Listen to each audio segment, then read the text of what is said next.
Hello, everyone, and welcome to the Buck Stops here. I am Catherine Murray.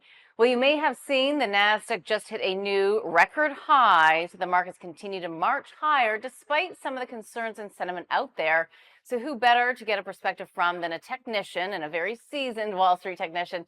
JC Parets is joining us now. He is the founder of Trendlabs. JC, great to see you. Thanks so much for joining us.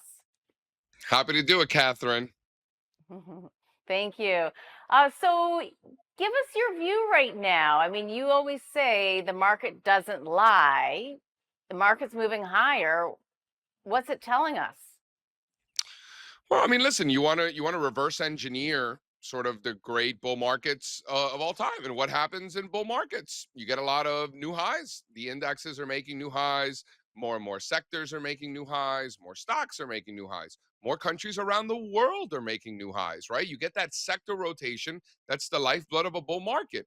Then when you look around, you wonder, hey, are those things happening? Yes, they actually are. Germany's up 32% this year. China's up over 20%. Israel's up 20%.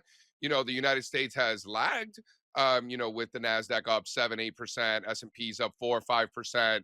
But those are still very good returns on a year-to-date basis. And let's not forget that you had back-to-back years where the S&P 500 rallied over 20% back-to-back years. Don't forget that the Yeah. NASDAQ doubled in 2 years. The NASDAQ 100 literally doubled in 2 years. So, and we're still going higher. So yeah, the rotation that we've seen internationally, I think, is just a function of the way bull markets work.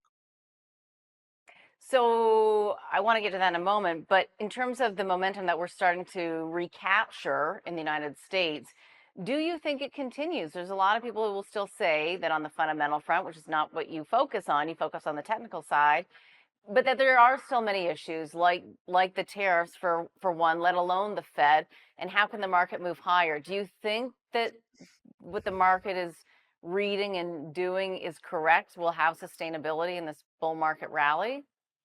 Well, let's not forget, there's nothing we can do about the Fed, right? So, we could spend all day worrying about what the Fed is going to do, or we could focus on making money. Is kind of how I look at it. The Fed ain't going away. So for me, I'm looking at, the fundamentals to me are a lagging indicator, right? The market is a forward-looking discounting mechanism. So if you're curious on what the fundamentals and the economy are going to look like 6 to 9 to 12 months into the future, look at what the stock market is doing now, because it's pricing in those things. And the market is moving for reasons that we may find out in the future or not, or maybe what we think is the reason that it's moving is not the reason that it's moving. We have no way of knowing. So we have to just understand, we have to start with what we know exists. And what we know happens in the market is that asset prices trend. And the rotation that you've seen in where technology was lagging for a while, and now technology is the best performer this quarter, right?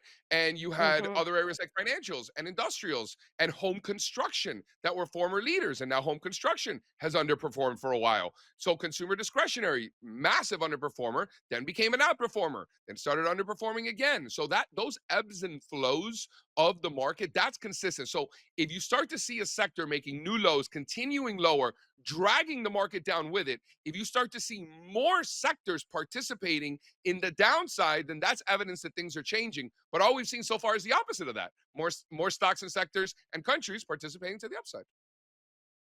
So I want to actually talk to you a little bit about the international markets. The fact that they have been performing so well, many people would have thought and do think that that was a function of concerns surrounding US exceptionalism. Do you think that what you're seeing technically in those international markets is here to stay, or is it just a blip and we are going to see that money move back into the United States?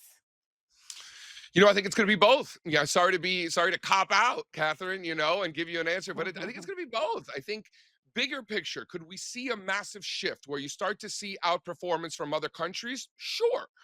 But I think that we've seen a monster move already, and we've already seen rotation back into the United States. Like that's already happened. So I think those ebbs and flows that we discussed in sector rotation, I think you're going to see internationally as well. And it's hard to just blanket international. I think there's pockets where Sure. some are doing better than others, like Israel. Israel outperformed the United States last year. So the fact that it's destroying the United States this year should be no surprise. China also outperformed last year. The fact that it's doing so this year should not be a surprise. There are newcomers like Germany and areas of Latin America that are outperforming this year, and that's new. So I think you got to pick your spots internationally, and you're going to keep seeing those ebbs and flows and that sector rotation. I think that's a good thing for the overall market.